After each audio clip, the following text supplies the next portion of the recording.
some of us have been brought up by single parents, and these single parents tells you that men are bad, women are bad. Anytime you see a man, you remember that message clicks back into your mind. So what happens at the end of the day? You're not there with the whole of your mind. You are there partially. Unapibia uone something else can happen. So you're looking for the negative side because there is something that you are told.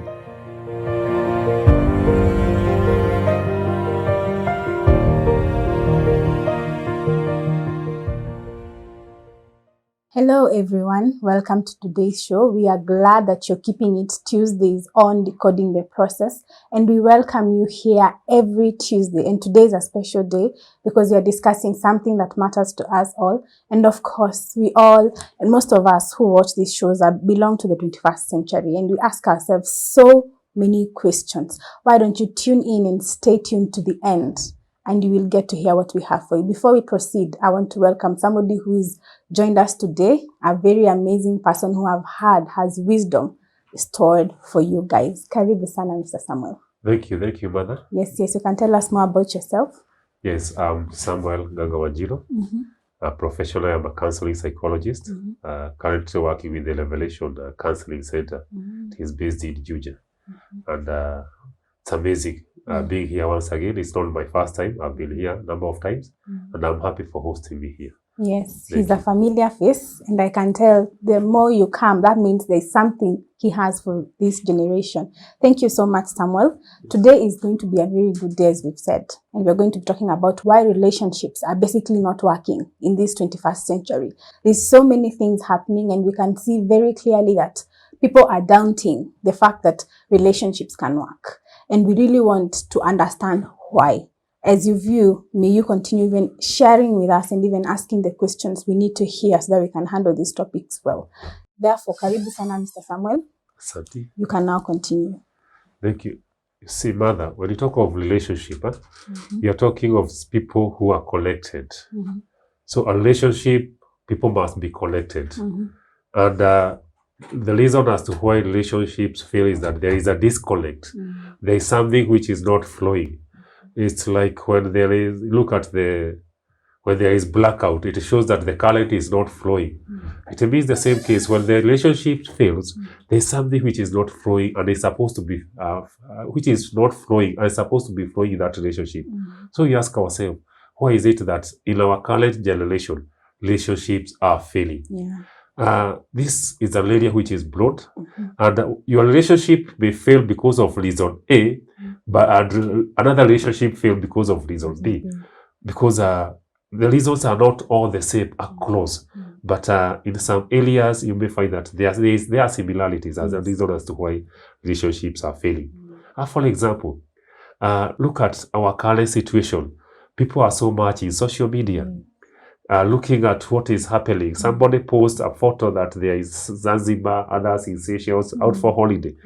And you're here, coming to your relationship, telling your partner, look at what our friends are doing. You must take us there. We must also do this.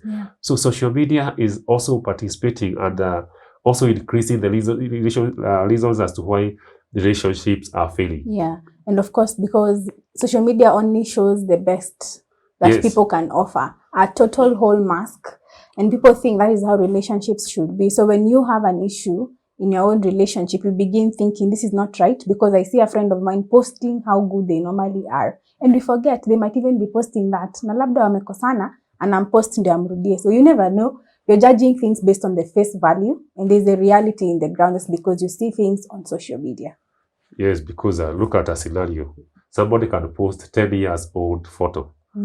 And you think that this is the current situation, this is how happy these people are. And rarely people will post about their dark side of the story. It's only the positive. So other people may tend to think that this is how the relationship is. And all relationships have their ups and downs. There is no relationship that you find that it's just flowing without it up and down. So social media have participated and has made our young people and our current generation see relationships in a very different side instead of seeing it in the right way. Wow. So what's one of the other reasons? I think we still have more. Is there a number? Look at an issue like our history, where we've come from. All of us have our history, where we were born, the family of origin, the way we are brought up. We have our foundation. Some of us have been brought up by single parents, and these single parents tells you that men are bad, women are bad. So you grow with this notion that men are bad, women are bad. So anytime you see a man, you remember that message clicks back into your mind. It will remember telling you that men are bad. If it's a young man who was told by the mother that women are bad, be careful with them. So this person will come with this mindset that women are bad. So always you are looking at it, you are waiting to see the negative side of this lady. If it's a lady, is looking at to see the negative side of the man. So what happens at the end of the day? You're not there with the whole of your mind. You are there partially. Unapibia uone something else can happen. So you're looking for the negative side because there is something that you are told. Also, there is this issue of when we are growing up, some of us, we have gone through some tough times in life. And we have unresolved issues, things that we have suppressed, things that we've kept in our mind. These they are in the unconscious. They keep on controlling our conscious. Some of us are bitter with life because they were brought up in a harsh environment. They are aggressive. Some people, they are easily irritated. And they are not easily irritated because of the current scenario, but it's because of the way they were brought up when they were growing up. These unresolved issues makes people not able to handle each other. If I'm easily annoyed in a relationship, and when we are talking, you speak something that makes me get annoyed. In the process, there is a burst up of anger. What happens? There is a likelihood of this relationship breaking up. And of course, the fact that we get what we expect. People don't know that if we fear more, we attract what we fear. If we see the good things more, we attract those good things. So if you're expecting the bad things in men, that is exactly what you will get. Because we are spiritual beings, and our spirits can tell, and they can meet exactly what you want. Yes, you're just there. Whatever you have a mindset of negative things. So you're not expecting to see anything positive. So and it's like your eyes are closed, or you are blind of the positive things. Your eyes are only open to see the negative things, and your expectations are only for the negative. So anything positive, you don't see it.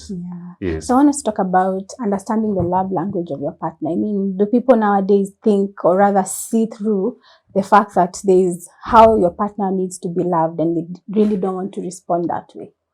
You see, we have a very broad or different love languages. Your love language may not be my love language. For example, I may expect you to show me love by spending quality time with me. And your expectation is through gifts. Another person's expectation is being there for me, not even spending time with me, but when I call, you should pick at the right time. So partners should understand the love language of their partners. What are the expectations? How does this person expect to be shown love? If it's through spending quality time, spend quality time with that person. If it is through giving gifts, give gift to that person. If it is through taking this person out, take this person out.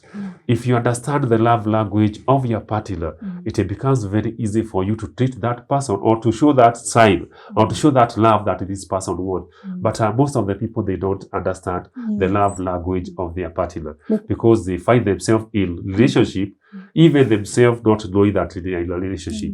Because some of the relationship, they are starting from colleges, campuses, workplaces, and they are not even aware that they are in a relationship.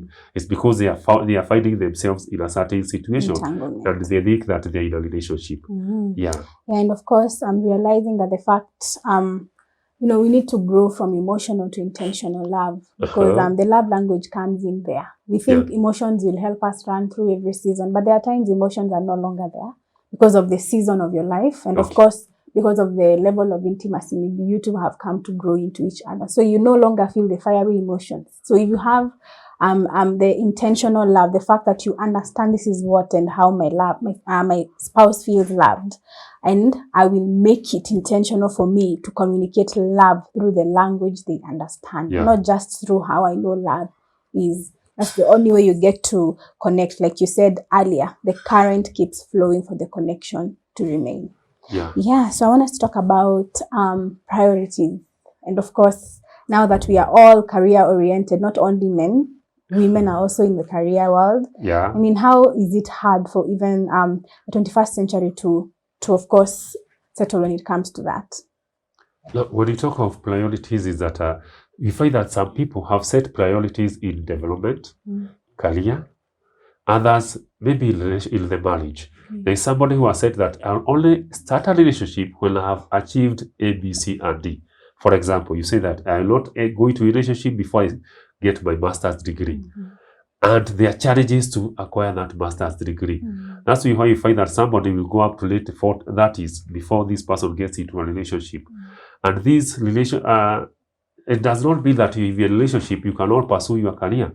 So it all depends with the goals that you've set as a person. And you see, goals is about mindset. You can accomplish even 4, 5, 6 goals at the same time, because even people who are in a relationship, they are still pursuing their development, academics, those who want to pursue their academics, and their marriage and their relationship is still growing. So it depends with the person. If you're in a relationship and one person has set maybe my development, my priority right now is to start to get married. And the other partner, the priority is to first pursue education. Now, unless these two people comes together and agree, they will not be able to journey together. They must agree that I have to share my priority. You share your priority. We agree on which one should come first. So it all depends whether are these people able to agree. If they are not able to agree, that relationship will not go far, because they'll agree that let's start a relationship. Then after 1 week, the one who had set his mind on her mind that he or she want to pursue education first, his mind will go back there. You'll be in that relationship, just she go pade. Uko hapa lakini hauko. But so in the real sense, these people should first agree and set priorities. Which one should come first? If it's A, when should we achieve it? When should we achieve B? And when should we achieve C? Yes. So in short, never start a relationship without knowing where it's headed. Because, you know, of course, when we enter a relationship and we all have different visions, we will always fail at some point. And, you know, it's easier for me to really enjoy the relationship during the first stages, because I'm very emotionally connected to this person, until when the reality dawns and things need to happen and you realize that things are not happening, there's no progress. That's when you realize that we can't work together. There are different priorities for my spouse and myself, and we still have to break up. And, you know, starting another thing is another process. But basically what we have to say is that if you find that person you feel you can settle down with and you have the basics, go ahead and settle down with them. Because the earlier is even the better. Because two are better than one, and it's a fact. You can even achieve much more in that relationship as you build each other into perfection. Because sometimes even alone, you might never challenge yourself. But with somebody else, you begin to get challenged to even see yourself in a better way. So if you have an opportunity where you feel this person, you know, can settle with you for life, don't wait for so much. I mean, just have the basics, settle down with this person, and let life maybe to add something on that. You see, when you're in that relationship and you did not set your objectives and goals well at the beginning, what happens is that once you're in a relationship, you feel like you were cheated at the beginning. So you start now working ways of going back to your original goals. So in the process, you lose the track. And this one connects with communication. It connects very well with communication. Did you communicate your goals at the beginning of the relationship? Did you speak out your mind? And this one is also, when you talk of communication, not just at the beginning, it's something which is continuous. Because you find that even relationship these days, the mode of communication is very weak, very poor. The way people are communicating. We are in the era of social media.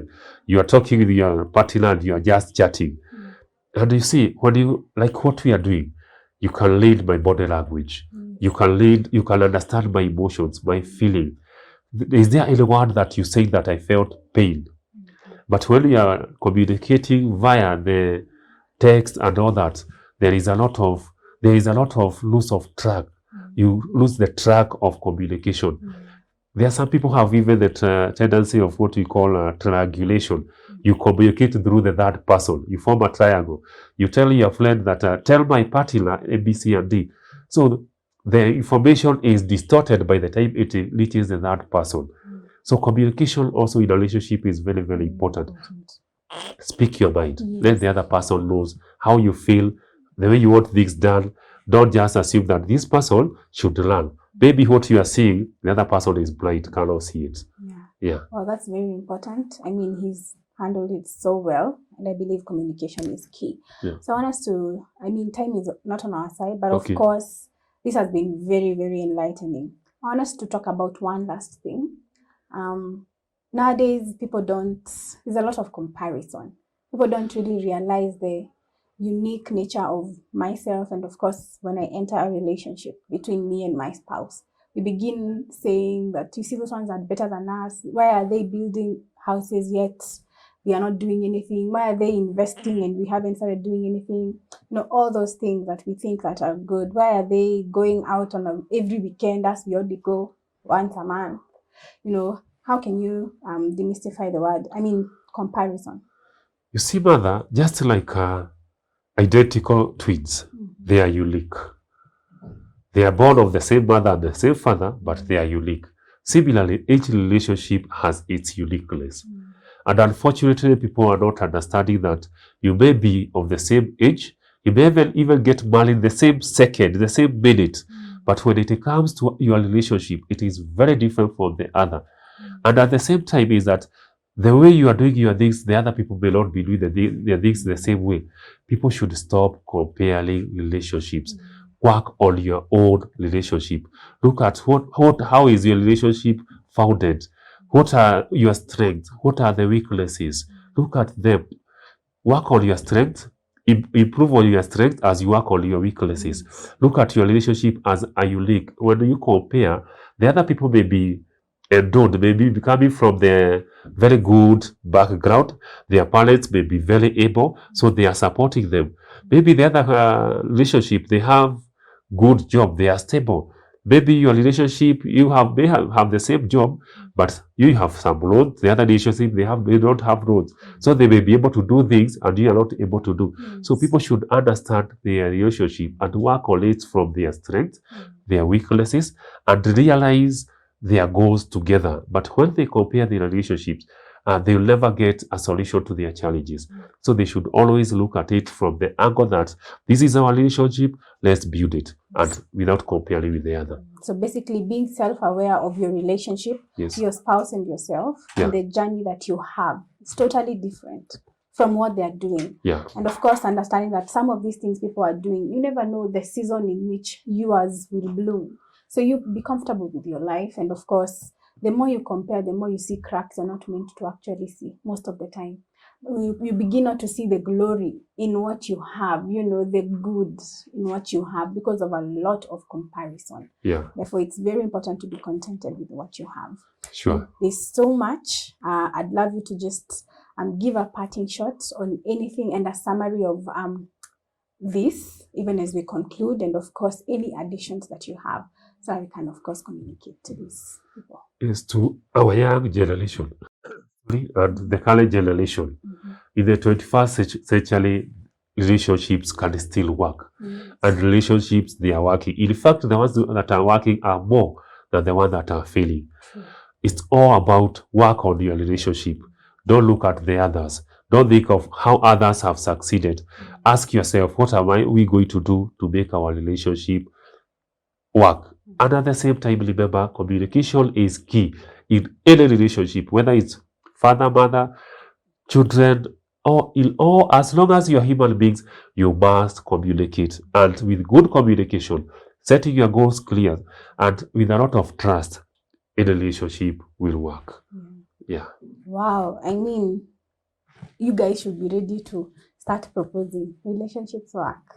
People, I always tell myself a number of times, there are two sides of an equation. There is the side where you put things together and there is where you get the result. Or rather, let me put it this way. the way we say the fact that there are relationships that don't work, the truth is there's the other side. There are relationships that work. And if you choose to focus on the side that says relationships don't work, you will see a number of them. And actually you'll be filled with almost all the relationships you meet never work. But if you choose to believe that relationships work and the one that you will build will work, trust me, that is exactly what you will receive. Therefore, thank you very much for joining us today, and very many thanks to Samuel for adhering to be with us today. You have been full of wisdom, and of course, I am sure anyone who has listened to you today has been helped. Continue keeping together with us, of course, Decoding the Process every Tuesday at 9:45 p.m. Tunawapenda sana. Keep on keeping in touch. We need your questions, we need your views, we need you to talk to us so that we know what to address. Thank you. Be blessed.